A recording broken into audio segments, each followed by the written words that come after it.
नमस्कार। हिमाचल तो उपस्थित हैं दिन भर की प्रमुख खबरों के साथ। तो आइए जानते हैं दिन भर की प्रमुख खबरों को। 12वीं कक्षा में भी बेटियों ने लहराया परचम, ऊना की महक टॉपर। हिमाचल प्रदेश स्कूल शिक्षा बोर्ड की ओर से आज 12वीं कक्षा का वार्षिक परीक्षा परिणाम घोषित किया गया। परीक्षा परिणाम 83.16% रहा। कांगड़ा डीसी और स्कूल शिक्षा बोर्ड के चेयरमैन हेमराज बैरवा के साथ बोर्ड सचिव डॉक्टर विशाल शर्मा ने परिणाम जारी किया। 10वीं के बाद 12वीं कक्षा में भी बेटियों ने परचम लहराया है। ओवरऑल टॉप 10 मेरिट सूची में 75 विद्यार्थियों ने जगह बनाई है। इसमें 61 छात्राएं व 14 छात्र हैं। ऊना की महक ने टॉप किया है। चिंतपूर्णी मंदिर में देशभक्ति का जज्बा, पिंडी पर तिरंगा और सिंदूर लिखा हार चढ़ाया। चिंतपूर्णी मंदिर में देशभक्ति का जज्बा दिखा। पंजाब के श्रद्धालुओं ने माता रानी की पिंडी पर तिरंगा झंडा और सिंदूर लिखा विशेष हार चढ़ाया। इस दौरान श्रद्धालुओं ने सैनिकों की रक्षा और सुख शांति के लिए पूजा अर्चना की।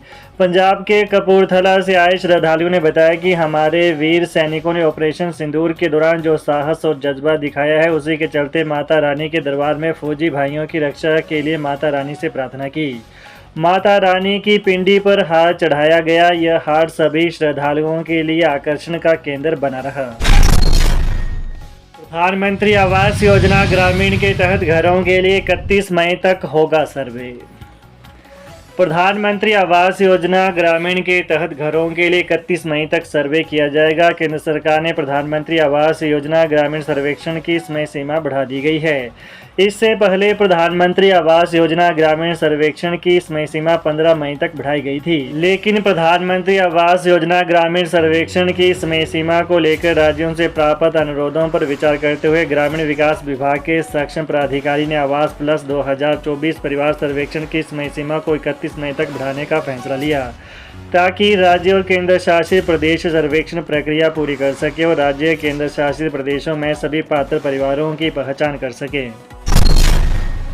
अब मनरेगा में शामिल होगा जंगल का यह काम, सरकार केंद्र को भेजेगी प्रस्ताव। हिमाचल प्रदेश में जंगल की आग को रोकने के लिए चीड़ की पत्तियों को एकत्र करने का कार्य मनरेगा में शामिल किया जाएगा।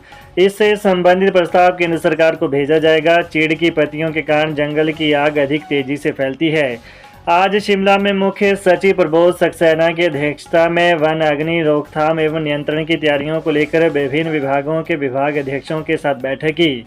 बैठक में जंगल की आग से बचने की तैयारियों को लेकर समीक्षा की गई तथा विभागीय अधिकारियों को आवश्यक दिशा निर्देश दिए गए।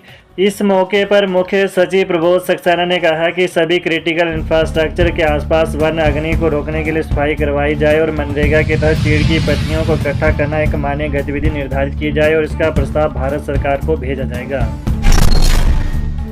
मुख्यमंत्री बोले, प्राकृतिक खेती को बढ़ावा देने के लिए हिमाचल में स्थापित होंगे आदर्श कृषि फार्म।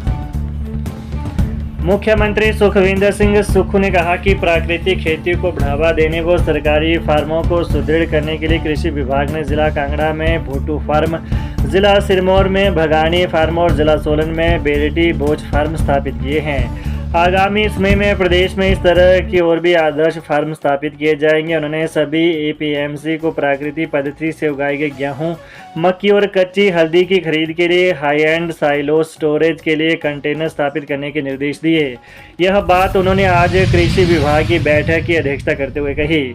उन्होंने प्रदेश में प्राकृतिक खेती को बढ़ावा देकर कृषि क्षेत्र में क्रांति लाने की आवश्यकता पर बल देते हुए अधिकारियों से प्राकृतिक खेती को बढ़ावा देने के लिए ठोस कदम उठाने के निर्देश दिए। उन्होंने कहा कि कृषि विभाग जायका और आत्मा परियोजनाओं के सभी अधिकारियों को किसानों तक पहुंच स्थापित कर उन्हें प्राकृतिक खेती अपनाने के लिए आवश्यक जानकारी प्रदान करनी चाहिए। उन्होंने अधिकारियों को प्राकृतिक खेती करने वाले किसानों के लिए प्रमाणीकरण प्रक्रिया सुलभ बनाने के निर्देश दिए। राहत भरी खबर, प्रदेश में 947 से बढ़कर 964 पहुंचा लिंगानुपात। हिमाचल के लिए राहत भरी खबर है। 2 वर्षों में लिंगानुपात 947 से बढ़कर 964 पहुंच गया है। सरकार के प्रवक्ता ने बताया कि बालिकाओं, महिलाओं और प्रारंभिक शिक्षा के लिए हिमाचल प्रदेश में अनेक कदम उठाए गए हैं। आर्थिक परिस्थितियों के कारण वंचित परिवारों के लिए प्रदेश सरकार ने अनेक नई योजनाएं शुरू की हैं। इन्हीं में से एक इंदिरा गांधी सुख सुरक्षा योजना है। इस योजना का उद्देश्य बीपीएल परिवारों में जन्म लेने वाली लड़कियों का देर भविष्य उज्जवल करना है। योजना के तहत प्रदेश सरकार बीपीएल परिवार में जन्म लेने वाली प्रत्येक लड़की के जन्म के समय 25,000 रुपये की राशि बीमा कंपनी के पास जमा करवाई जाएगी। इस योजना में माता पिता दोनों के लिए 2 लाख रुपए का जीवन बीमा कवरेज भी शामिल है। जयराम ठाकुर बोले, सरकार की नाकामी से बाहरी अपराधियों का अड्डा बन रही देवभूमि। पूर्व मुख्यमंत्री व नेता प्रतिपक्ष जयराम ठाकुर ने कहा कि प्रदेश में कानून व्यवस्था पूरी तरह ध्वस्त हो चुकी है। बाहरी राज्यों से आकर अपराधी यहां बेखौफ होकर गंभीर अपराध को अंजाम देकर फरार हो रहे हैं। राज्य के बॉर्डर जिला में तो यह स्थिति चिंताजनक है, लेकिन अब राज्य के अंदर देहात में भी खूंखार अपराधी दस्तक दे रहे हैं। यह बहुत चिंता का विषय है कि कई जगह रेकी करके भी अपराधी गए और फिर एक गिरोह के लोग आकर न केवल लूटपाट की वारदात को अंजाम दे रहे बल्कि हथियारों की नोक पर डकैती तक कर रहे हैं। ऐसी घटनाओं से जाहिर है कि राज्य की पुलिस अपराध रोकने में नाकाम साबित हो रही है और सरकार के मुखिया की प्राथमिकता शायद अब दिल्ली हाईकमान के पास हर हफ्ते हाजिरी भरने तक ही सीमित रह गई है। शहरों में महिलाओं के बस किराए में 50% छूट बंद करने की तैयारी, कैबिनेट बैठक में लग सकती है मुहर। एचआरटीसी की बसों में महिलाओं को किराए में दी जा रही 50% की छूट को सरकार शहरी क्षेत्र में बंद करने की तैयारी में है। हालांकि ग्रामीण क्षेत्रों में इसे यथावत रखे जाने का प्रस्ताव है। 19 मई को होने जा रही मंत्रिमंडल की बैठक में इस प्रस्ताव को लाया जा सकता है।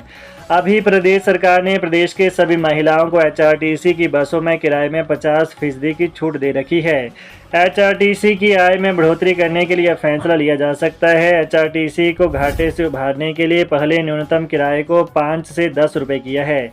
इसके बाद लंबी दूरी के किराए में भी बढ़ोतरी की है। अब सरकार की ओर से यह फैसला लेने पर चर्चा चल रही है। बिजली बोर्ड में अब कर्मचारियों को लग सकता है बड़ा झटका। बिजली बोर्ड के 13,000 कर्मचारियों की पेंशन तो बहाल नहीं हुई है, लेकिन वेतन को लेकर कर्मचारियों को एक बड़ा झटका लग सकता है। सरकार की ओर से गठित कैबिनेट सब कमेटी ने राज्य बिजली बोर्ड के कर्मचारियों को केंद्र सरकार के कर्मचारियों की तरह वेतन देने का प्रस्ताव मांगा है। इस पर 20 मई को होने वाली कैबिनेट सब कमेटी की बैठक में चर्चा हो सकती है। इसमें यदि सहमति बनती है तो राज्य सरकार के पास इसे मंजूरी के लिए भेजा जाएगा। इसके बाद ही इसे प्रदेश में लागू किया जाएगा। बता दें कि प्रदेश के बिजली बोर्ड कर्मचारियों को इसके लागू होने के बाद वेतन केंद्र सरकार के कर्मचारियों को तर्ज पर मिलेगा। वहीं भत्ते राज्य सरकार के कर्मचारियों की तरह ही मिलेंगे। इससे उन्हें मूल रूप से वेतन में नुकसान होने की आशंका सता रही है, इसलिए कर्मचारी इसका विरोध कर रहा है। कर्मचारियों का कहना है कि राज्य सरकार को कदम नहीं उठाने चाहिए, इससे राज्य बिजली बोर्ड के हजारों कर्मचारियों को वेतन में नुकसान होगा। तो ये रहा दिन भर की प्रमुख खबरों का आज का विश्लेषण। हिमाचल की ताज़ा खबरों को जानने के लिए चैनल को अभी सब्सक्राइब कर लें। धन्यवाद।